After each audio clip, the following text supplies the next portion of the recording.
Hi guys! So today we are finally answering everyone's questions about the Northstar Headbolts.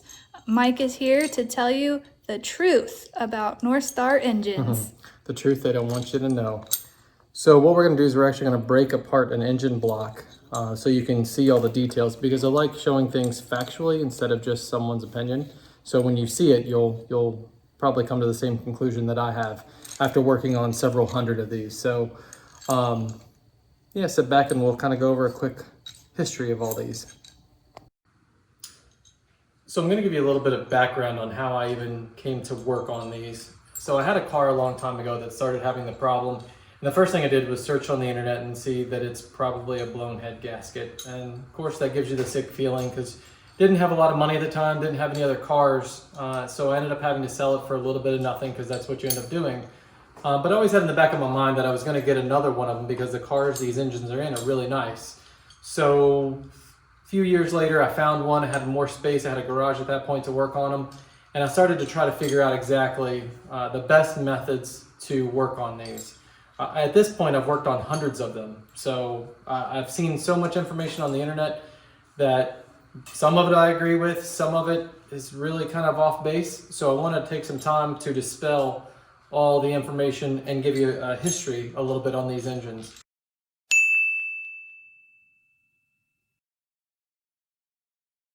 So they came out in 1993. It was kind of an oddball year. In 94, those engines were slightly different. They had different intake manifolds.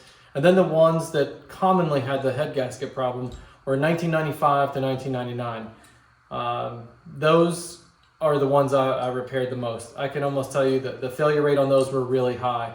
Everybody was giving it a bunch of different reasons. The reason that I come across is the casting process from them was not very good. That's when they actually recommended that you put the pellets, GM coolant supplement pellets, or it will seep antifreeze out the side of the block, which those actually work really well, by the way. So kudos for that. They don't clog up the heater core. I still use them for all kinds of other things. So I guess that was one good thing out of that. But secondly, I actually did come across quite a few engines that all 20 head bolts were completely tight, but it still had a blown head gasket. So don't know if you would say it was just a bad batch of head gaskets. They're graphite, they're not multi-layer steel like a lot of other cars are. So there's a multitude of reasons, but everybody always says, well, the threads in the block, the threads in the block. And so that is true if you're working on a 95 to 99. I agree you need to do something with the threads in the block because you can't reliably put them back together. So the next generation of the Northstar engine came out in the year 2000, and that one ran from 2000 to 2002. So kind of a short run. And it had different engine management. It had different crank sensors. Crank reluctor wheel was different. And they also changed from a flat tappet to a roller style valve train. And really what that did for them is they were able to still get the same amount of horsepower, but you could run regular fuel instead of premium in it. So that was a pretty big upgrade. They did lose some of the bottom end durability. They went from forged to cast. So not everything was a win on that, but overall the roller drivetrain of the heads are much better than the flat tappet. They also tried to address the head gasket issue at that same time. They actually went with a longer head bolt, and I'll show you some of these. I have a few in my hand, and we'll compare the differences. So they went with a longer head bolt to try to remedy the threads being pulled out of the block. Well, then in 2003, they actually did the best thing. I won't say it fixed all the head gasket issues, but it definitely fixed the thread issue because they went from fine thread to coarse thread in 2003. And then in 2005, they released a rear-wheel drive version of the Northstar, still called the same. Everybody thinks it's the same, but that engine's quite a bit different. Still similar layout, but the engine being put in rear-wheel drive chassis is much. Those don't really, I have not seen the failures on those. That has the same failure rate of most any other car. But almost like the GM playbook, they get it right. And then by that time, the bad reputation has persisted. But I see a lot of people now still doing the drilling and tapping and putting inserts in the block on those 2003 and newer, which I think is a mistake. I've never had to do anything on those other than take them apart and put them back together.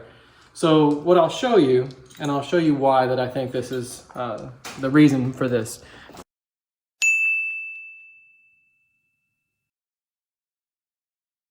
So in the beginning, I worked with a person named Norm Hune, who actually developed these inserts. And they're really good. I used a lot of them. And this is predominantly the 95 to 99 engine block. And so you can see, this is the head bolt for that. Sorry, it's this one right here. And of course, you know, it's 11 millimeter on the inside, 5/8 by 11 coarse thread on the outside. And this is a good solution. So I don't think it's a bad solution, but I'll tell you what I've found, the drawback, because there are drawbacks to these. So if you look at the engine block, it looks like you have lots of meat on here that you can drill and tap. But the truth of the matter is you don't. That's kind of an optical illusion. And what we'll do is we'll take this hammer in just a minute and we'll actually try to break the engine block apart so you can see just how much material you have to work with. So it leaves it very thin in a pretty vulnerable area. So we're going to take this chisel here and break this engine block apart so we can see exactly how much we're working with. So, should always wear arm protection.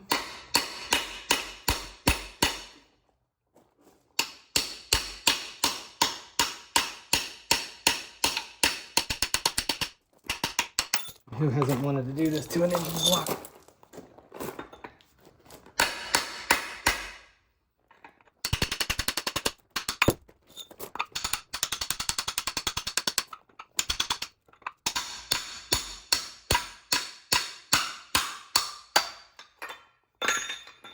Okay, so clearly you can see like the side walls of this are really thin.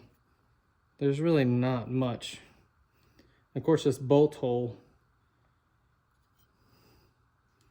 like you look at the surface of that and you think you really have like a lot, but then when you look kind of underneath of it, there's not that much once you put a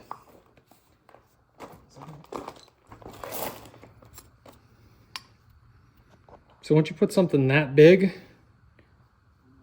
inside that spot, yeah, there's not much left. So here's a better example of showing that.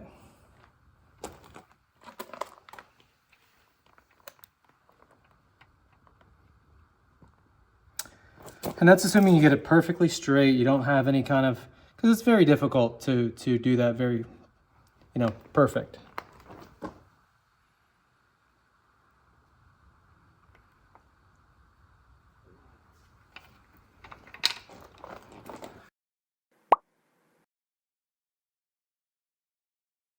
With that being said, let me show you the head bolt differences. I don't have a 2000 and newer head bolt because I don't do these that often anymore. But here's a 95 to 99. And then this is a 2003 and newer. And the 2000 bolts are the same fine thread as the 95 through 99. It's the same length. So you can see the overall length that they increased this. So long story short, I used to do inserts on all these older engines, the pre-2003s. But then I realized doing all that work was putting those inserts in, just a lot of work. There was all kinds of times that these would get stuck. They wouldn't go in all the way. You'd have to be careful not to crack the engine block when you're doing that.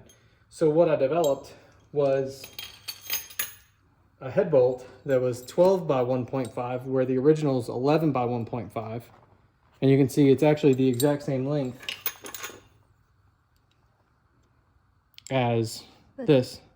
2003 and newer. As the 2003 and newer. And you can see the one good thing is look at the old one. They didn't give very much thread engagement.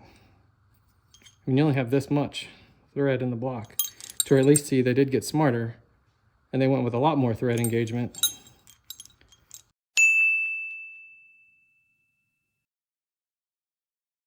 So I had a machine shop that would do all this work for me, but then a lot of people weren't fixing them anymore because the age of the cars were getting older to where people didn't want to put $2,000 and $3,000 into them. So I stopped doing that.